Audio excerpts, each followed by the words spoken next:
The Wife of Laxardala's Tale. Summer was coming to an end. Night had returned and was slowly conquering the day. The grasses were turning to orange and yellow, and although the winter snows had not yet arrived, the heat of summer was gone. Herdis saw her grandmother carefully unwrap the wax candles and set out towards the church as the sun set. Wrapping a shawl around her shoulders, Herdis followed. At the door of the church, her grandmother wordlessly smiled and drew her in for a hug before lighting the candle and leading Herdis into the church. They walked slowly up the aisle, passing the elaborately carved dragons that curled around the ends of the pews and pillars carved with flattened, wide-eyed faces. The candlelight flickered over the twirling knots of the decoration, the wood almost seeming to come to life as the candle wax dripped softly onto the floor by their feet. When they reached the altar, Gudrun carefully placed a cushion over the wobbly wooden floorboards and knelt down in prayer. Herdis had not brought a cushion, but her young knees were more than up to the job, and she joined her grandmother. They stayed there a long time. At one point, Herdis glanced over to see tears rolling silently down Gudrun's face, but she did not want to disturb the peace of the chapel with questions, so she stayed where she was and bent her own head in prayer once more. After an hour or two, Gudrun finally wiped her eyes and eased herself slowly off her cushion to stand. Herdis followed and picked up the candle to light their way out of the church. As they left, she thought she heard something from underneath the floorboards, a strange, squeaking sound. But she thought nothing of it, and they carried on. This became their habit, grandmother and granddaughter, every night as the days got shorter and the nights got longer. Herdis enjoyed the peace and silent companionship as the two women sat by the flickering candle flame in the otherwise empty church. A few weeks had gone by when, lying down to sleep after their time in the church, Herdis' peace was disturbed by a bizarre and frightening dream. She had barely closed her eyes when she dreamed she was back in the church again, but instead of her grandmother's solitary candle flame, the whole church seemed to be lit up with eerie green torches burning along all the walls. The strange light picked up on the sharp noses of the dragons and the faces carved into the pillars, so that they all seemed to frown and pull faces at Herdis with angry eyes. Herdis was standing in the doorway of the church. For a moment she felt as if there was a shadow of something standing beside her, but then it faded. Instead, as she faced forwards towards the altar, she saw a figure emerge out of the floorboards where her grandmother usually knelt, rising up out of the wood to stand tall in front of the altar, throwing long shadows all around the building in the semi-darkness. The weird light could not hide the rich blue of her dress, which was set with glittering stones all the way down to the hem. The flickering flames also caught the necklace of glass beads she was wearing, but her face was partly obscured by a large black hood. She wore a large belt from which hung a pouch with a small bone sticking out of it, and a huge round brooch of bronze on her chest, and she carried a large staff with a great brass knob on the end of it, and the hand that held it was painted white. She threw back her black hood to reveal an equally white-painted face and a folded headdress, and pulled a dark woven cloak around her blue dress. She was angry. "Tell your grandmother that I am displeased with her," the woman growled, looming over Herdis as she shrank back against the dream door of the church. "She skulks around here every night, tramping all over the place, dripping hot wax mixed with hotter tears all over me until I am burning, always burning." The woman shuddered, and so did Herdis. There is something strange about you, but I find your company tolerable. I could get on with you if it were not for Gudrun." And with that, the woman appeared to have said her piece. She spun herself around at a dizzying speed, her woven cloak flying out around her, dust kicking up everywhere, and Herdis covered her face with her hands to protect herself and woke up with a start.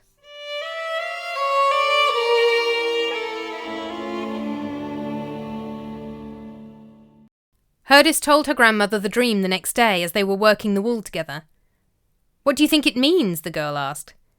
"I think it means we need to have a closer look at the church," said Gudrun shortly. She sighed. "It is not the first strange thing to appear around our church," she added quietly. "Grandmother," said Herdis hesitantly, "may I ask, why do you go to the church so often and for so long? I enjoy our time together there very much, but I have never quite known why we started." "Well, I was not always Christian, as you know," said Gudrun, "and even after I became Christian, I was not especially religious for a long time.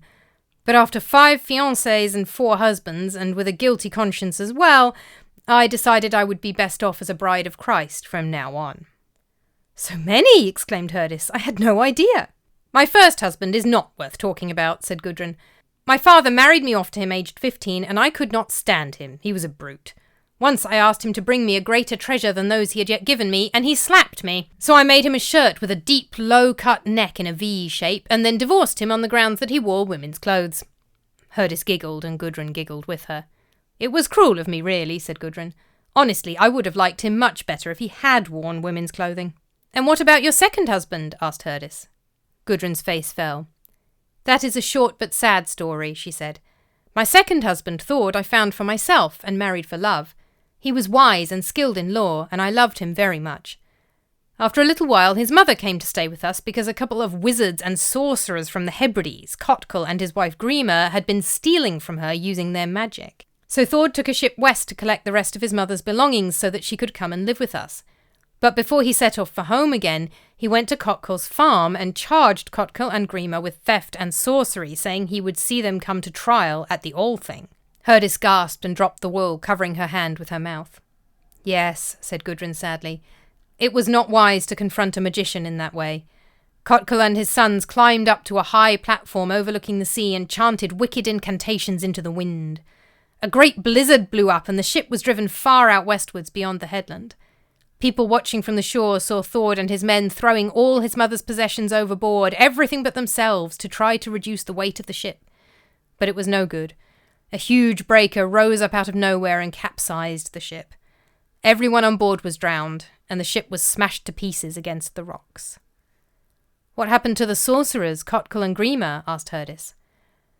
They committed murder during a feud with another neighbour and were eventually executed, said Gudrun. They are buried under the sorcerer's cairn. Then this Grima is not likely to be the woman from my dream? Asked Herdis nervously. No, said Gudrun, patting the child on the back and holding her for a moment. I do not think it likely.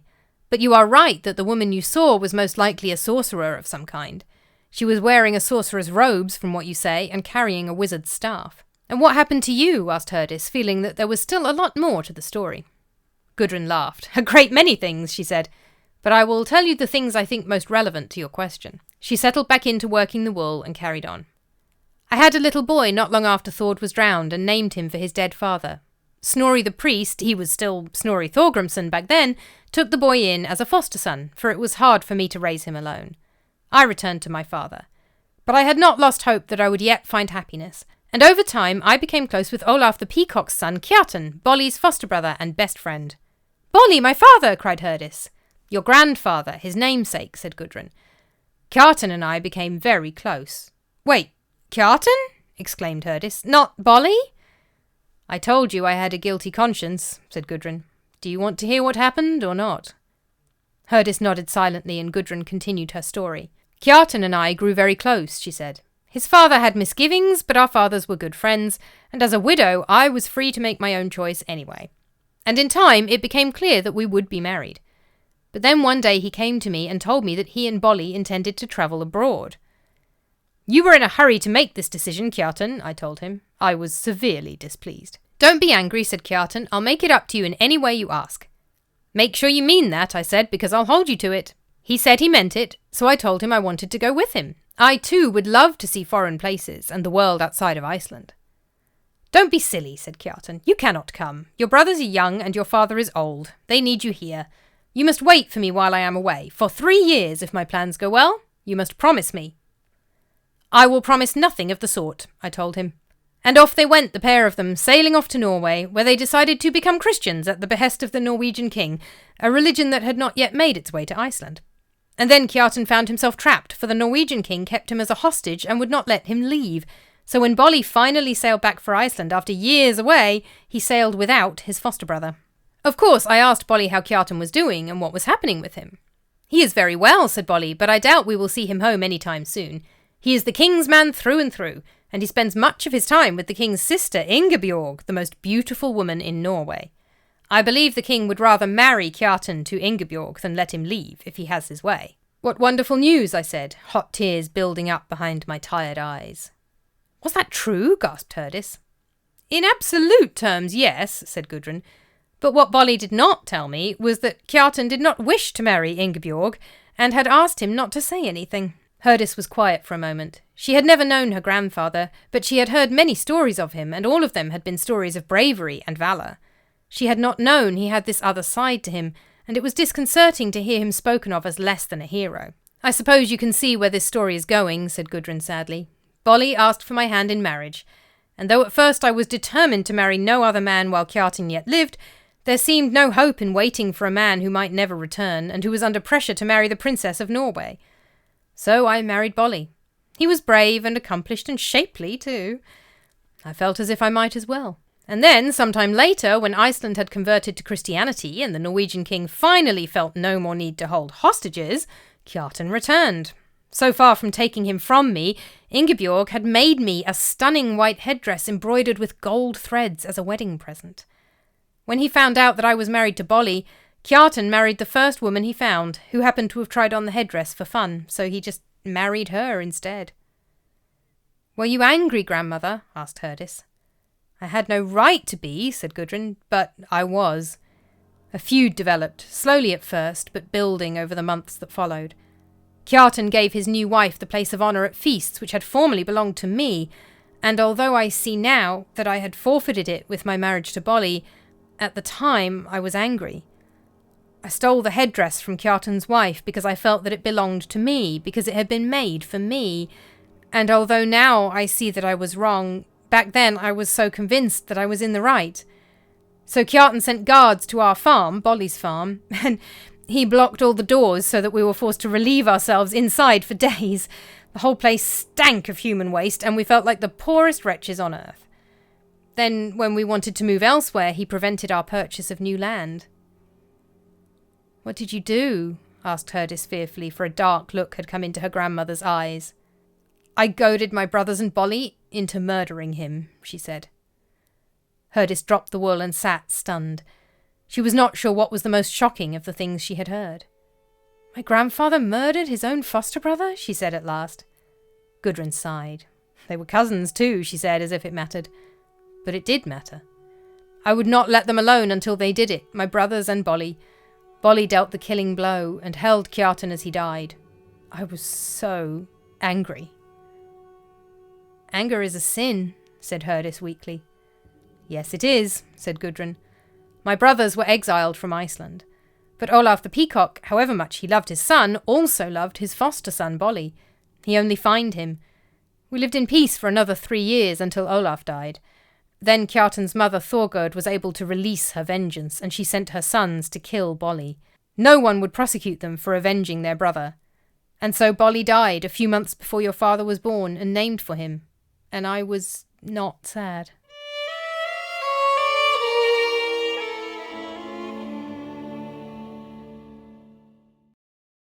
The two women sat in silence for some time.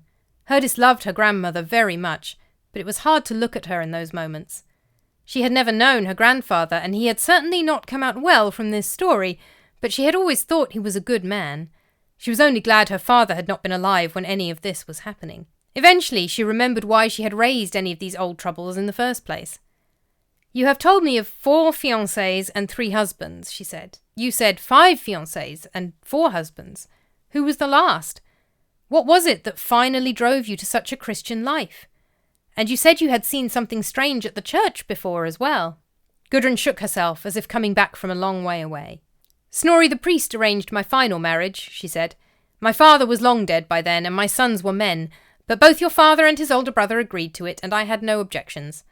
Thorkel was a fine man, a mighty man, and a great chief. He kept me in a manner to which I was glad to become accustomed, for I still loved wealth and jewels and fine things, as I always had. Oh, our Yuletide feasts were grand. We were married for a long time. We had your uncle Gelir, who grew up to be a fine youth. Your father married your mother and they had you, and we were all happy for a while. Thorkel wanted to build a grand church, far grander than the small, roughshod building we were using at the time. It was in the same place as our church is now, but far less grand. Thorkel made long trips to Norway to get timber for the new church, for Iceland was already almost stripped bare of its trees even then. He got the timber to the north of Iceland before Yuletide, but still needed to get it home, and another journey by ship was required to get it across the last few miles as quickly as possible. He had travelled north with his cousin Thorstein. They had had some minor argument with the local landowner over a sale of land, but otherwise things were proceeding well. By this time it was Maundy Thursday, and Thorkel was determined to get home by Easter. "The weather looks bad," said Thorstein. "We will have to wait." The weather suits me fine, said Thorkel. I will not stay here. I will get home for Easter Sunday. There is a storm coming, said Thorstein. I will not go. My home is not far from here. Come and stay with me. You stay if you want to, replied Thorkel, but stop complaining and stop holding us up. We are leaving. And Thorstein went home with tears running down his cheeks. Late that evening, I was going to church to observe the vigil for the night of Maundy Thursday. It was dark, and I had only a single guttering candle to light my way. As I passed through the gate of the churchyard, a human figure suddenly appeared in front of me where there had been none before. The witch woman? Exclaimed Herdis. No, said Gudrun. It was a draugr in the form of a man, tall and looming, with a heavy beard. It bent down towards me, its wet breath in my face, stinking of rotten seaweed, and said, I bring news of great moment, Gudrun.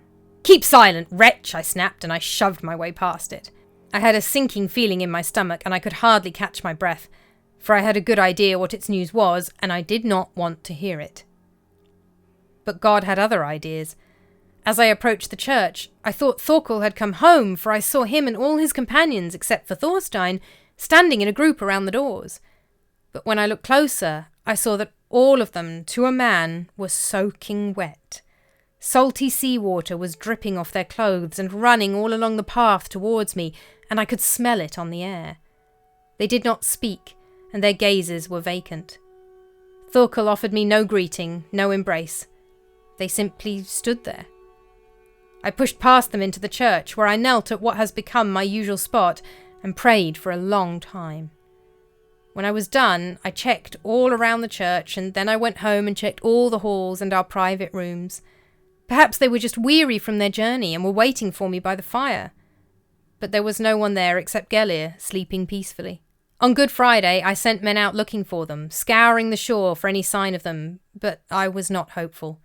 Some of the timber had already drifted ashore, Thorkel's precious Norwegian planks alongside bits and pieces of his own ship. On Saturday, their fate was confirmed by those who had seen it from the shore. Thorkel and all his men were drowned in a sudden storm on Maundy Thursday. The ship had gone down quickly, with all hands lost. The next day was Easter Sunday. I went to church, of course, and I prayed. I prayed to God for help, for I did not know what to do. Nearly all the timber Thorkel had given his life for was lost. Only a handful of driftwood washed up on the shore. I was older now, and not likely to attract another husband, even if I wanted to. And in the darkness of that Easter day, God gave me my answer. Give up all your riches and follow me, he says. I had to set aside my desire for treasures and land and beautiful things. I must be content with what I have, which is plenty, and devote the rest of my life to him. The two women started to pack the wool away, for the sun was setting. Grandmother, said Herdis, suddenly remembering, what shall we do about my dream? About the pagan sorceress who threatens you? Oh yes, said Gudrun, I had forgotten. We are losing the light. We will have to deal with her tomorrow. Herdis spent a restless night tossing and turning until she gave up on sleep and went to sit at the side of the dying fire, staring into the embers for a long time. She was terrified to fall asleep and dream of the fearful sorceress again, especially after hearing of Thord's fate. And even if she had wanted to sleep, she had found out far more about her grandparents than she ever really wanted to know and could not rest. The following morning, Gudrun brought Herdis and her parents and her uncle Gelir to the spot where she usually knelt in prayer in the church, and they dug up the floorboards and some of the ground underneath as well. They found a pile of half-burnt bones, blackened and frightful to look at, along with the scorched remains of a big round brooch and a large magician's staff. She has already been burned, said Herdis nervously. What are we to do? How can we lay this ghost? Don't worry, said Gudrun. Her complaint is that I bother her by dripping wax and hot tears all over her bones, so the solution is simple. We will move her bones. Herdis was doubtful, but the bones and the brooch and the staff were removed and reburied under a cairn on a hill far away from any human dwelling. And it did seem to work, and Herdis slept peacefully from that night on. As for Gudrun, she slept at least as peacefully as she had before, which is perhaps not saying much. The end.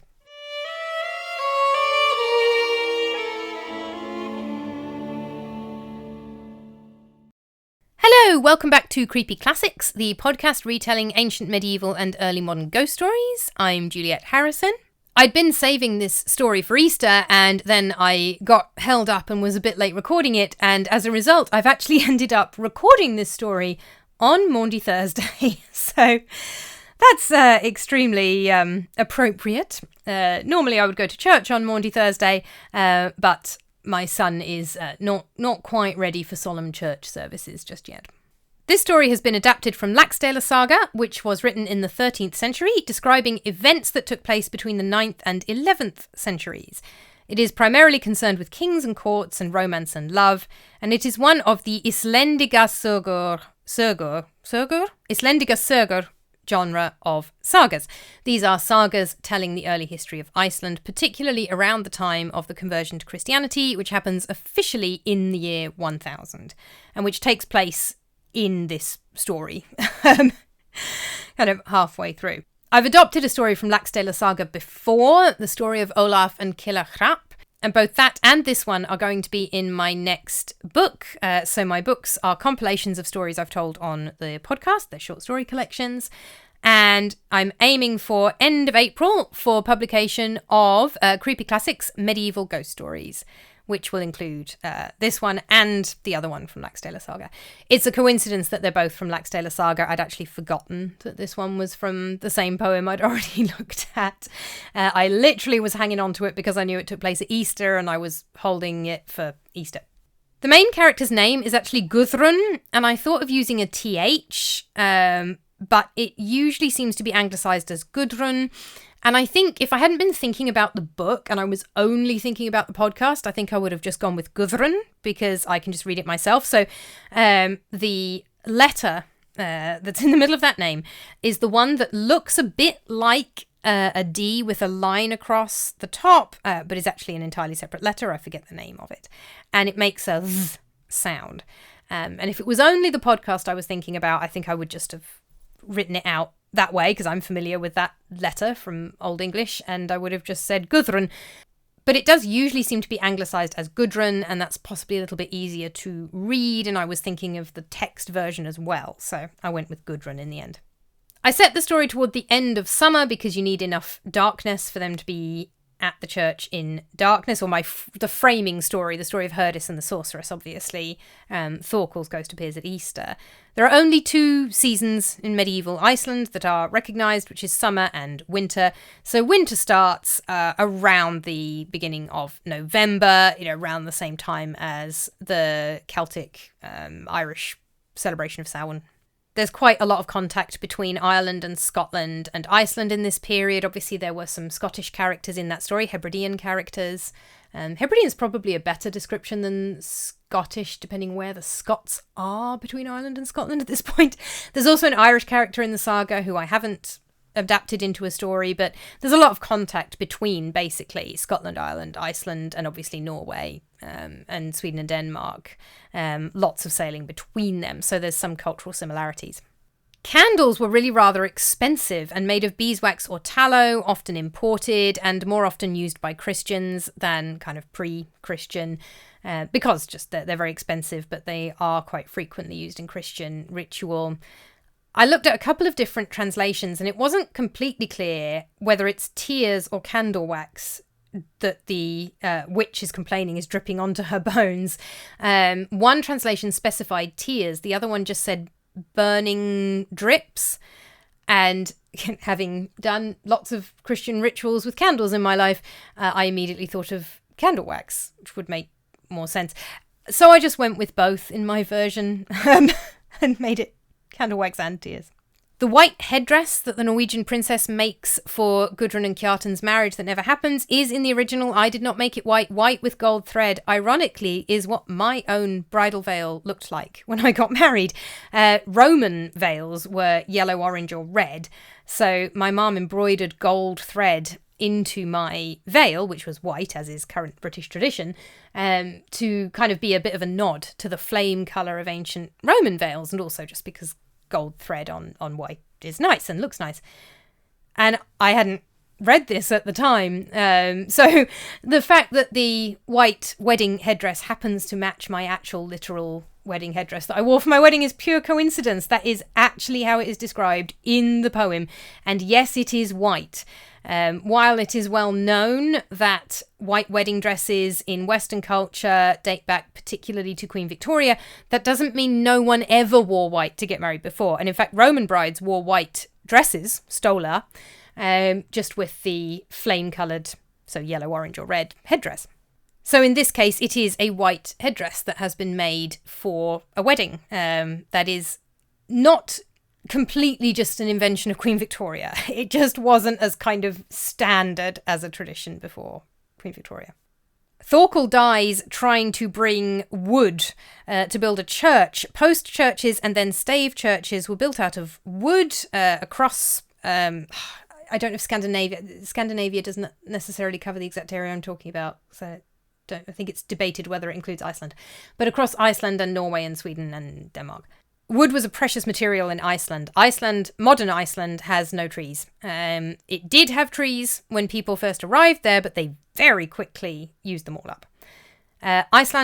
Medieval Icelanders often used driftwood, which is mentioned when Thorkel's shipwreck happens, that they kind of gather as much of the driftwood as they can to reuse. Inside the church, wooden, carved and painted decorations included both Christian and pagan images, with lots of elements from Norse mythology, and we know that from archaeological evidence from churches in Norway, as well as written descriptions. I've referred to Snorri Goði in this story as Snorri the Priest to match my retelling of some of Bergljót Saga, which also features him. So this was a story about the hauntings at Frodiswater that I originally covered way back in May of 2020. I did it as a 3-part special in the early days of COVID, when all of my students had extensions and I did not yet have a child myself and therefore had a ton of free time. And I did this 3-part story. And it became a novella in my most recent book, Creepy Classics Haunting Tales for Winter, because it's set around Christmas or Yuletide. And Snorri the Priest appears as a character in that story, so I stuck to Snorri the Priest rather than Snorri Goði or Snorri Goddy or any of the other ways of referring to him, just so that it's clear to anybody who is reading or listening to multiple stories that this is the same person. My description of the draugr, I did add the bit about rotting seaweed just as a nod to my childhood trips to Ballyholme Bay in Bangor in Northern Ireland, where I have abiding memories of the overpowering smell of rotting seaweed. And I was trying to think, how do I describe a kind of sea monster, a ghost of the sea? And I figured that worked. I was going to say an image. It's not an image, is it? As a smell, a sensory thing. By the time we get to the death of Thorkel in this story, the characters are Roman Catholic, and they are taking part in early versions of Roman Catholic rituals and traditions. Obviously, Iceland has not been Christian for very long. They're quite isolated. They're probably not doing things in the exact same way that they're doing them in Rome. By the time we get to now, and me growing up and going to Catholic Church, the kind of high point of the liturgical year for the Roman Catholic Church is the Triduum. These are 3 services, and normally we would say Mass, but services in this case. There is a Mass on Maundy Thursday. So a Mass is a Roman Catholic service where we have communion, which Catholics believe, using under the kind of idea of transubstantiation, is the body and blood of Christ. And we do that on Maundy Thursday. Then on Good Friday, this is the only day of the year where we do not have Mass. We do have communion because they save some from Thursday, but we don't actually do the ritual where the bread and wine becomes the body and blood of Christ on Good Friday, because it is commemorating the death of Jesus. And at that point in the service, we're kind of commemorating him being dead. There is a sort of a logic to it. There's then an Easter Vigil, which is normally Saturday. In theory, it should be at midnight. It's quite often at 8 p.m. these days. And the idea is that you stay up in a vigil, waiting for the resurrection of Christ early Sunday morning. And then there are other services. There's usually a dawn mass on Easter Sunday, and then there's a main service on Easter Sunday. But if you have been to the Easter Vigil on the Saturday, you have fulfilled your obligation to go to Mass on that Sunday, and therefore can sleep in on Easter Sunday and have chocolate and not go to church, and that is quite frequently what I have done in the past. Nowadays, I'm going to my local Anglican church and I go to child-friendly services, so I haven't been to the Triduum in a while. I actually really miss it. Hopefully, as my son gets a bit older, we can pop over to the local Catholic church and actually go to Triduum services. By the time this saga was written in the 13th century, these services were probably fairly well established in a form probably pretty similar to their modern form, They may not have been quite as established at the time it's set, particularly in somewhere like Iceland that's only recently converted, but the saga does make specific reference to Gudrun going to the church. It doesn't say she's going for mass, but she is going to the church for a vigil on Maundy Thursday. And then obviously they get distracted on Friday and Saturday by looking for the men and the ship and finding out what's happened. And I think, in most Christian societies, something like that is going to take over from the need to go to church. Although some of the other Icelandic stories I've adapted in the past, like Glam and Grettir, are very hot on kind of still going to church all the way over Christmas, even if you're being chased by a monster. But I think safe to say that it's not so much that they weren't having a Good Friday service, it's more that they were distracted by other things, and that's why it doesn't mention them going to church on Good Friday. The body of the witch or sorcerer or wizard or whatever word we want to use is presumably meant to have been buried in that spot before the church was built. The saga does mention that they have to not only raise the floorboards but dig into the ground as well. Either that or there was a building there before that she was buried under. My description of the woman is drawn from a written description of a sorceress, a witch, from the saga of Eric the Red and from archaeological evidence, as well as obviously details from Laxdaela Saga about how they find the bones. And that includes the description of the wizard's staff having a knob on the end, even though, thanks to Terry Pratchett's Discworld, I really struggle to read that with a straight face. It's a good thing that this is a podcast and not a video. I managed to keep the serious tone of voice, hopefully, but I cannot hear the phrase, a large wizard's staff with a knob on the end, without thinking of Terry Pratchett. Immediately before seeing the ghosts of Thorkel and the other men who've drowned, Gudrun encounters a draugr. I have adapted a few stories with creatures often referred to by scholars and historians as a draugr. This is actually a rare occasion where the word draugr is specifically used in the text. It's not just later scholars going, here is a thing that exists in Scandinavian folklore, and here is an example of it. The text explicitly identifies this being that initially Gudrun encounters before she sees the dead men as a draugr. A draugr is a revenant, usually. Norse Viking ghosts are not usually insubstantial. They are usually more like zombies, but not like zombies in the sense of the kind of mindlessness and eating brains and stuff. Revenant is really the best word for them. In this case, it's not quite clear what it is exactly, but it's interesting that in modern Scandinavian folklore, the draugr is explicitly associated with water in a way that scholars have not kind of assumed that it is in the medieval folklore, although the fact that this is one of the few specific references to a draugr suggests that maybe it was. G.K. Lund talks about this in her great series Scandinavian Myths and Legends, and she's talking about the modern folklore, the oral culture in Scandinavia now. And she says the draugr or sea draugr was a water vitur first and foremost, but also a revenant spirit that came back in his body to haunt sailors and fishermen at sea.